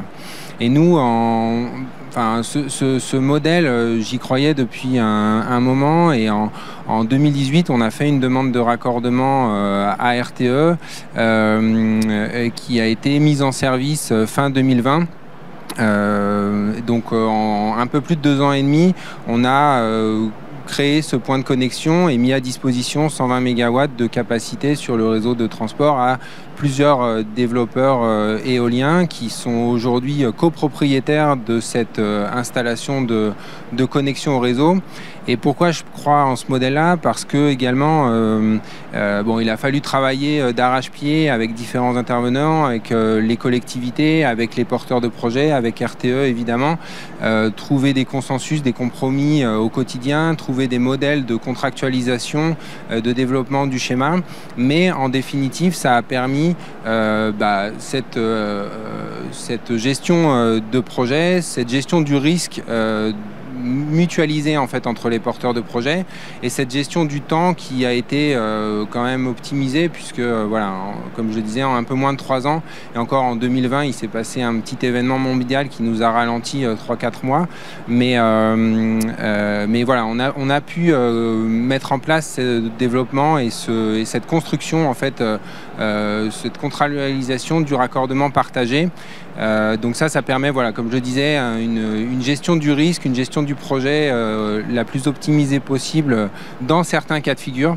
Et c'est là où effectivement il faut aussi dire que, comme on disait tout à l'heure, il y a différents outils qui sont offerts aux énergies renouvelables pour se raccorder au réseau. Et évidemment qu'il ne faut pas venir à l'encontre de ce qui est fait par la collectivité et par les pouvoirs publics ou par les gestionnaires publics.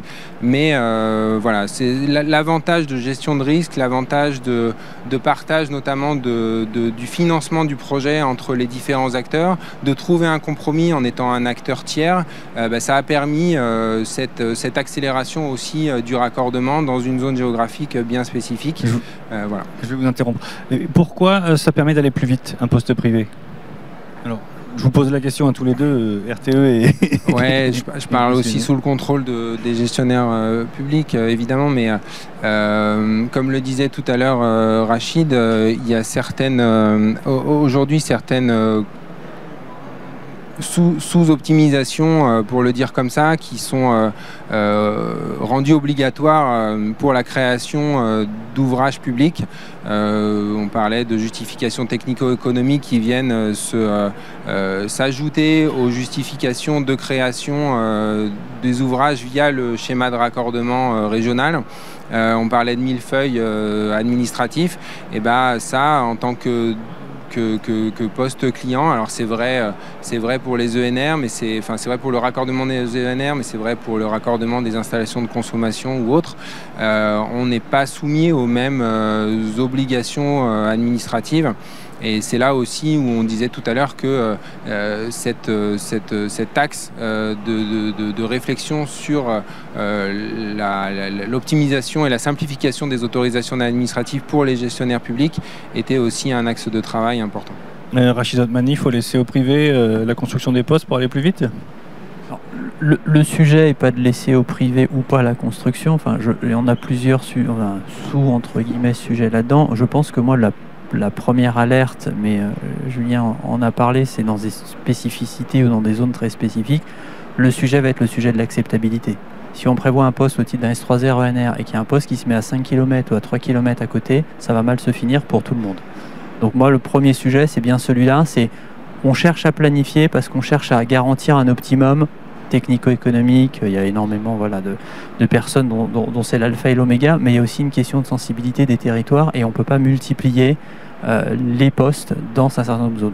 Néanmoins, on n'y est pas entre guillemets opposé, puisqu'on a en effet ouvert le groupement multiproducteur pour essayer finalement à des producteurs, s'ils veulent minimiser ou socialiser leurs coûts, le faire baisser, de se regrouper. Ça, c'est un premier élément. Et dans la loi APER, on a fait introduire finalement dans un schéma de planification, si dans des endroits il n'y a pas de réseau qui est prévu et qu'un acteur veut absolument, sans attendre, développer une infrastructure, finalement, on lui laisse l'opportunité. Il payera l'ensemble des coûts nécessaires, donc il bénéficiera de l'effet de socialisation dans le cadre du S3R ENR. Mais voilà, je pense que le premier sujet pour moi vis-à-vis des postes privés, c'est celui de l'acceptabilité dans les territoires, parce que ça, je pense que voilà, ça va marcher 2 fois, 3 fois, et après ça risque de nous revenir en boomerang et ça peut être assez violent. Avant de vous poser la question, est-ce que vous avez été, Julien Isambert, vous avez eu des opposants à la construction de ce poste? Non, on n'a pas eu d'opposants sur ce projet-là, sur d'autres. À l'inverse, sur d'autres projets ou d'autres secteurs géographiques, on a trouvé des solutions in fine avec les gestionnaires de réseaux publics, notamment Enedis, qui a repris en fait aussi en collaboration avec l'administration régionale la création d'un poste cette fois public qui a été réorienté dans une zone géographique.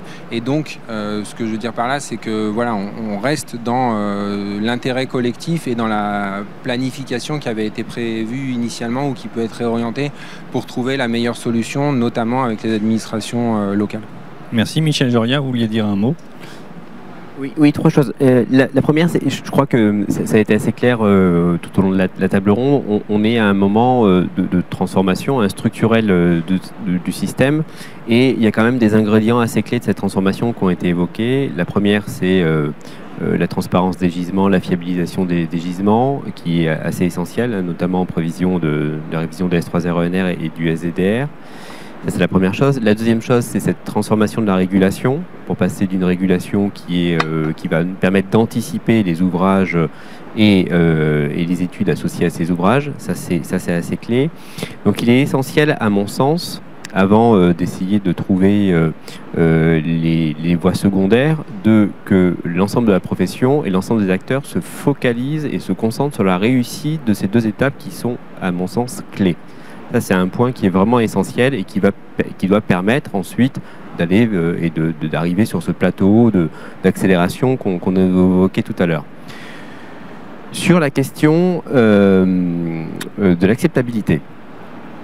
Bon, à la table ronde précédente était évoqué un point qui était assez clé. C'est-à-dire que la manière dont on développe un tel projet... Table ronde précédente sur l'accélération des énergies renouvelables. Tout le monde n'était pas... Effectivement, j'y étais, mais effectivement, j'ai oublié ce petit détail. Il y a un point qui a été soulevé qui est assez essentiel, c'est que la manière dont on construit l'accélération des énergies renouvelables doit s'inscrire dans l'histoire du pays dans lequel on se situe, l'anthropologie du pays dans lequel on se situe. Bon, et ça, il ne faut absolument pas le sous-estimer. C'est-à-dire que si on peut s'exprimer comme ça, il y a un petit travers français à ne pas faire cet effort-là. C'est-à-dire qu'à chaque fois, et on en prend notre part en tant que représentant de filière, quand on regarde un peu l'histoire de la manière dont on a argumenté tout ça, on s'est dit, bah tiens, la Grèce, l'Allemagne, l'Espagne, le Portugal fait ça, donc en fait, il faut qu'on fasse ça en France. Bon, on voit bien qu'on est assez limité, qu'on arrive assez vite à certaines limites, alors que si on avait pris le système un peu à l'envers en disant comment la France fonctionne, notamment sur ces questions de réseau, quelle est la situation de son système électrique et comment on construit un argumentaire adapté au contexte local pour motiver le développement des énergies renouvelables, en fait, on aurait construit des argumentaires assez différents et je pense qu'on serait moins en difficulté sur certains sujets. Bon, donc je pense que sur la question des postes sources privés, il ne faut pas qu'on fasse la même erreur qu'on a fait sur d'autres sujets et qu'on s'inscrive dans l'anthropologie du système électrique français et que du coup on pousse les bons leviers pour réussir cette transition. Ce point-là est assez clé. Donc si je comprends bien, vous n'êtes pas trop en faveur des postes privés? Tout à fait. Le dire, la synthèse est parfaite. Je pense qu'il ne faut vraiment pas sous-estimer cette dimension culturelle. On doit s'adapter. Plein d'acteurs sur plein de marchés différents. Il y a un effort d'adaptation, de compréhension de la culture du pays dans lequel on investit. Il faut que, quand on fait des ENR en France, il faut qu'on fasse cet effort-là. C'est clé. Je vous donne un exemple tout simple qui va peut-être faire monter des gens au plafond. Mais si on avait construit l'argumentaire des énergies renouvelables sur la réduction de la consommation des fossiles plutôt qu'en opposition au nucléaire, on aurait gagné 10 ans. On aurait gagné 10 ans. C'est clair, c'est net. On peut penser ce qu'on veut du nucléaire, on peut penser ce qu'on veut des énergies renouvelables. Mais in fine, le match, c'est de faire reculer les énergies fossiles. On aurait dit ça au début des années 2000, au moment du Grenelle de l'environnement et au début des années 2010, et notamment dans la loi de 2015, on n'aurait pas eu la campagne présidentielle qu'on a eue en 2022, on n'aurait pas eu la campagne régionale qu'on a eue en 2021, et on n'aurait pas eu ce qui a été décrit à la table ronde précédente sur l'accélération, les difficultés au Parlement qu'on a eues sur la loi d'accélération des énergies renouvelables. Et donc sur la question des postes sources privées, à mon sens, il ne faut pas qu'on fasse la même erreur. Sinon, c'est à nouveau ça qui va se passer. J'allais presque dire, c'est écrit, c'est assez net. Voilà. Julien Zambert, ça appelle un droit de réponse, j'imagine. Ouais, je suis pris un petit peu au dépourvu, mais disons que, comme on le disait, je pense qu'il y a beaucoup d'acteurs effectivement mais c'est vrai en raccordement au réseau de transport, c'est vrai au raccordement au réseau de distribution. Il y a des projets qui ne sont pas concrets, qui ne sont pas véraces. Moi, je reste convaincu qu'il y a différents leviers qui peuvent être activés pour le raccordement et la mise en service des installations d'énergie renouvelable. Que le sujet est un peu plus compliqué que d'opposer les positions. Il y a certains secteurs géographiques où ça ne pose aucun problème, où ça arrange les projets, où ça arrange les collectivités, où ça arrange les gestionnaires de réseaux publics. Voilà, et tant qu'on ne se met pas en opposition effectivement de tout ça, je pense que le problème n'existe pas en fait. Est-ce que vous avez d'autres projets de ce type? Est-ce qu'il y en a beaucoup? Aujourd'hui, Acacia se concentre sur le développement d'installations de stockage. C'est beaucoup concentré là-dessus. Pour les différentes raisons qui ont été évoquées, les différentes synergies, parce qu'on a parlé de puissance, mais on parlera aussi de stockage tout à l'heure, il faut parler d'énergie. Enfin, on en a parlé aussi. C'est bien l'énergie qui est produite et qui est consommée, qui est importante à la fin. On a différentes sollicitations aujourd'hui pour mettre en place ces synergies sur les projets de stockage que l'on développe. Encore une fois, on s'inscrira dans la règle et dans l'intérêt collectif. Merci. Rachid Otmani, vous avez une vision, j'imagine, ou Hervé Lextrait, sur ces postes privés. Est-ce qu'il y en a beaucoup? Si vous les autorisez, c'est que ça vous embête pas tant que ça? Alors c'est vraiment un sujet de débat qui est passionnant parce que je pense que là on est dans une phase où le système électrique se cherche, on est en transition forcément et donc on part d'une situation, on a un réseau public qui est très structuré dans une situation relativement stable et là on doit transitionner vers un autre équilibre et cette transition elle se fait avec une phase où véritablement on cherche à retrouver un optimum collectif. Et donc le développement de ces postes privés, normalement, ne devrait pas se faire en concurrence avec des postes sources publiques. Enfin, moi, je ne voudrais pas que ce soit vu comme ça. Il faut, bien entendu, des postes clients qui se raccordent au réseau public de transport, mais avec des règles qui sont assez simples à comprendre. C'est les très grands projets doivent se raccorder au réseau de transport avec des postes clients privés. Les petits, moyens et grands projets doivent se raccorder au réseau public de distribution. Il ne devrait pas y avoir ce débat de concurrence entre postes publics et postes privés. Alors, j'entends ces questions de délai et moi je me mets à la place des bureaux d'études, des porteurs de projets et je trouve évident pour eux que quand il y a un enjeu de délai, eh bien ils fassent un choix qui peut-être aille vers un regroupement de projets au sein d'un poste client. Je voudrais aussi signaler qu'il y a des cas qui sont différents et qui sont dans l'autre sens. On a des parcs qui se découpent et des fois des très gros parcs qui se découpent pour se raccorder au réseau de distribution. C'est pas forcément bien non plus d'avoir ce type de raccordement.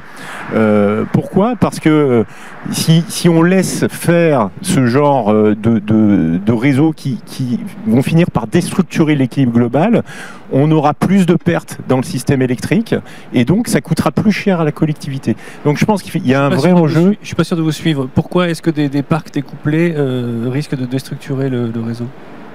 Parce que des très gros parcs, pour maintenir un équilibre du système électrique, devraient se raccorder au réseau de transport. Voilà. Et parfois, ils ont des incitations économiques à se raccorder au réseau de distribution. Donc c'est vraiment la question d'avoir des incitations économiques qui reflètent les coûts et l'intérêt collectif. On est dans une phase où on se cherche et ces incitations économiques sont peut-être plus adaptées au monde d'aujourd'hui. Merci. Est-ce qu'on a répondu à votre question, monsieur? Victor, vous vouliez rajouter quelque chose? Effectivement, Hervé, on comprend bien, et peut-être que le curseur des indicateurs économiques, des coûts ad hoc, du partage du financement de cette transition, il faut aussi qu'on le revoie et qu'on s'adapte. Je vais juste me permettre d'expliquer aussi pourquoi certains producteurs vont vers des postes privés. Ça dure en moyenne 3 ans. Tu as parlé d'un projet qui allait encore plus vite. Quand on respecte la procédure chez vous, gestionnaire de réseau public, c'est beaucoup plus long. Et parfois, on est à 6 ans, on constate plutôt un 7 ans en moyenne. Et du coup, c'est aussi pour ça que nous, en tant que développeurs, parfois on va vers des solutions plus rapides et c'est pas forcément ce qu'on veut, hein. Nous, on aimerait bien aller se raccorder chez le gestionnaire de réseau et nous concentrer sur le développement. Voilà, enfin en tout cas, ouais, la position de Maïva. Mais entendons-le bien, c'était pas un reproche que je faisais du tout. Au contraire, je comprends tout à fait qu'il puisse y avoir ce genre de choix et dans la mesure où c'est légal et voilà, où ça contrevient pas encore une fois à l'intérêt collectif. Et Rachid le disait tout à l'heure, on est en train de travailler à l'administration aussi pour alléger certaines phases administratives qui pèsent sur les postes de sources publiques et retrouver voilà, un certain pied d'égalité avec les temps de développement des postes clients et postes privés. Et encore une fois, ça a été autorisé par le gendarme du réseau, en quelque sorte. Donc, bon, a priori, on n'est pas dans une opération de piratage non plus. Donc, absolument pas. On va aborder notre dernière séquence. Vous aviez le micro, vous pouvez le garder, Victor Danel. Nous allons maintenant parler des raccordements mixtes et on va avoir besoin de la présentation de Monsieur Danel. D'ailleurs, j'ai chauffé la Zapelle pour merci. vous, donc elle est très très à température. Merci bien. Ça va encore. Donc, qu'est-ce que c'est qu'un raccordement mixte? Pour nous l'expliquer, vous aviez choisi de nous montrer ce que vous faites dans d'autres pays, puisque vous êtes, comme vous le disiez, un groupe qui travaille partout. Effectivement, et du coup, je contredis un peu ce que vient de dire Michel. C'est parfois quand même intéressant de s'inspirer de l'étranger. Et techniquement, quand on a aussi des configurations et des gestionnaires vraiment organisés de manière différente dans d'autres pays, on voit qu'on peut des fois s'inspirer quand même de ce qui est possible et accepté à l'étranger. Donc j'ai deux projets à vous présenter. Bon, celui-là, on commence à le connaître. C'est le projet de Berg-Espich en Allemagne. Projet qui a été raccordé, on voit pas très bien, en 2014. Mais ça va, je connais quand même. On peut changer de place si vous voulez. Non. Raccordé en 2014 pour un parc éolien de 24 MW. Donc on a un raccordement au réseau public de distribution de 24 MW sur lequel on est venu ajouter en 2020 une capacité de 10 MW de parc photovoltaïque. Donc on n'a pas augmenté pour vulgariser la taille du tuyau, mais on a augmenté l'utilisation de ce tuyau par cette solution en ajoutant juste un automate qui garantit à la production de ne jamais dépasser 24 MW. Je voudrais parler d'un autre projet aux Pays-Bas, un parc solaire flottant avec stockage. Bijvere, on est un des pionniers dans la construction de parcs solaires flottants. On a construit plus de la moitié de la capacité en Europe actuellement raccordée. D'ailleurs, n'hésitez pas, si vous voulez, on peut venir vous la présenter à notre stand. Voilà, comme j'ai fait ma petite pub. Ça, c'est fait. Donc pour ce parc, on a un raccordement qui est de 21,6 MW, qui a été mis en service en juillet 2021, derrière lequel on est venu mettre en service un parc PV flottant du coup de 30,04 MW. Et dernièrement, le mois dernier, on a ajouté 15,2 MW de batterie.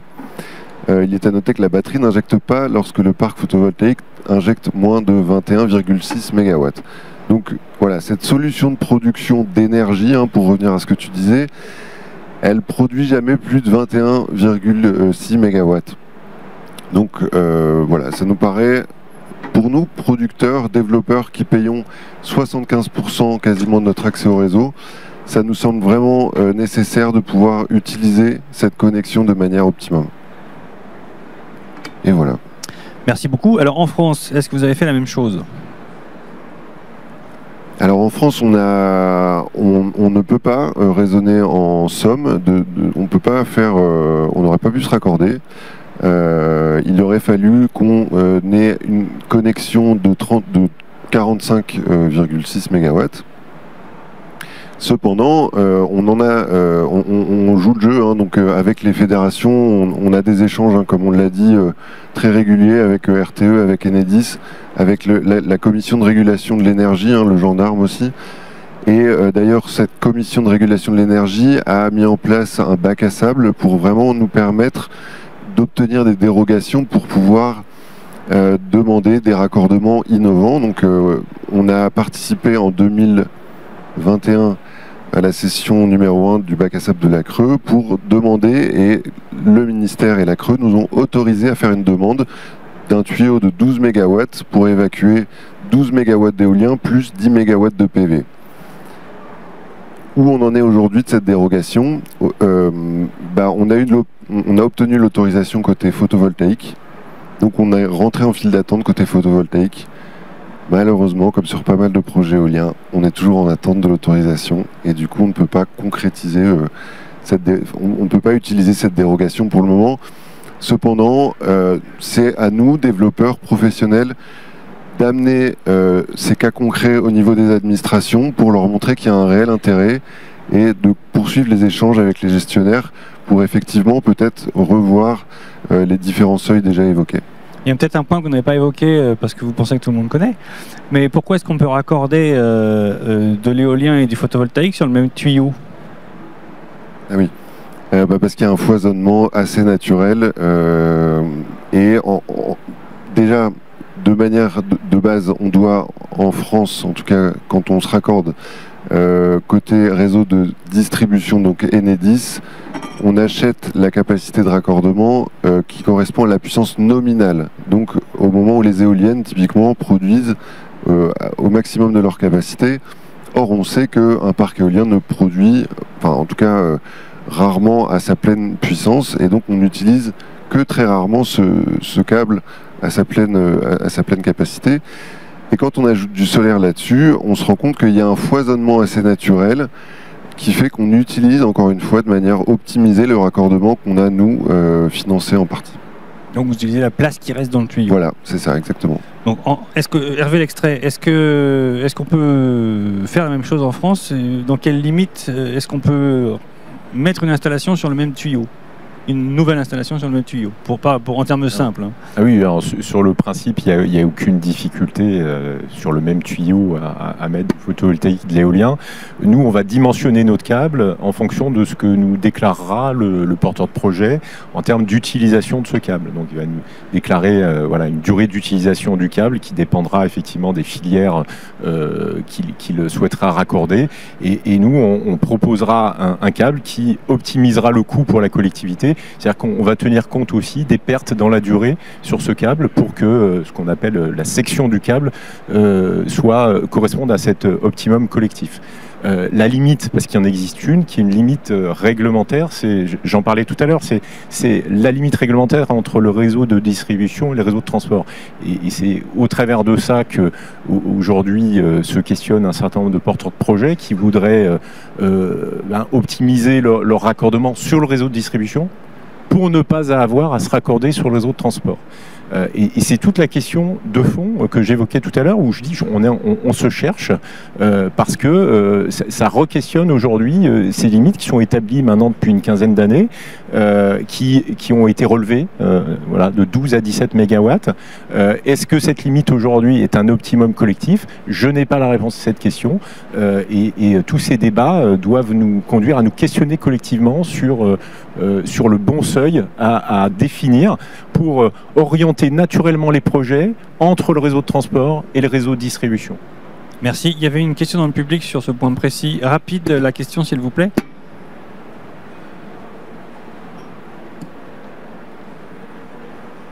Vous m'entendez? Oui. Merci. Alors je vais me lever. Alors, pour revenir sur ce que disait Benoît, nous, Sener, donc, je suis directeur technique de Sener, Johan Ferrat. On l'a déjà fait en fait. On l'a fait, ce couplage mixte, avec cette étude de foisonnement dans le nord, dans le Cambrésis, avec Boralex, qui était donc l'exploitant du poste en question. Effectivement, on retrouve un peu l'application d'avant, où on était sur un raccordement, un tuyau à 50 mégas, hein, je schématise un peu, et on est sur une puissance cumulée potentielle de 77, alors avec des recours côté éolien à venir. Mais voilà, donc ça a été fait en étroite collaboration avec RTE, du reste, indirectement, parce que nous, on est raccordé côté HTA sur ce poste-là. Mais effectivement, par la suite, ce poste est raccordé en HTB. Et donc voilà, c'est des choses qui sont d'ores et déjà possibles en France. Je sais que je crois Sergi aussi l'a fait, mais bon, ils ont une régie, c'était peut-être un peu plus facile aussi. Mais Bon, voilà, ça se fait avec un échange sur le cahier des charges des capacités constructives. Et vous avez évoqué aussi les capacités à produire du cul. Alors, qu'est-ce que c'est que ça? En fait, du cul, ça sonne pas très bon. Oui, alors ce que je voulais dire par là, c'était que un des sujets, c'était que la règle applicable pour la régulation, notamment sur le COS, était établie par rapport à la PMAX. Non, mais je crois que vous allez arrêter parce que vous allez nous perdre si vous parlez dans les... Ah, pardon. Voilà, donc en tout cas, ça s'est fait. Et effectivement, on est sur un foisonnement intéressant. Où on était sur des chutes de tension avec... Enfin, des chutes de tension, des déviations de perte à 1,3%. Un effacement modeste pour le PV. Voilà. Merci. Pardon, mais les termes techniques, on ne peut pas tous suivre. Merci, monsieur, pour votre témoignage. Je vois que les gens s'en vont, donc il va falloir arrêter. On arrive au terme d'ailleurs de la table ronde. Mais quand même, une dernière question. Est-ce que ça représente beaucoup ces raccordements mixtes? Est-ce qu'on pourrait rajouter de la puissance à la puissance déjà existante? Je vais un peu grossir le trait. Il y a énormément de postes sources saturés d'éolien dans le nord-est. On pourrait y rajouter de la capacité PV à moindre coût et très rapidement si on s'entend sur la faisabilité de cette solution. Je pense que l'idée, c'est vraiment qu'on rajoute rapidement de l'énergie propre et qu'on aille vers de l'électrification. Voilà. Qu'est-ce que vous en dites? Est-ce que ça peut représenter un potentiel, ces raccordements mixtes? Alors, sans parler forcément des raccordements mixtes, on a fait évoluer nos règles techniques justement pour tenir compte de ce foisonnement naturel entre le PV et l'éolien. Ça date d'il y a un peu moins d'1 an. Donc dans nos postes, désormais, on utilise un coefficient de foisonnement qui permet de raccorder plus de PV là où il y a l'éolien ou plus d'éolien là où il y a du PV. Donc voilà, on essaye aussi d'anticiper ces évolutions naturelles et nos méthodes de dimensionnement pour raccorder plus de NR sur les réseaux existants. Merci beaucoup. Est-ce que quelqu'un veut rajouter quelque chose? Sinon, je vais mettre un terme à cette table ronde en vous remerciant tous les 5 pour votre talent d'orateur.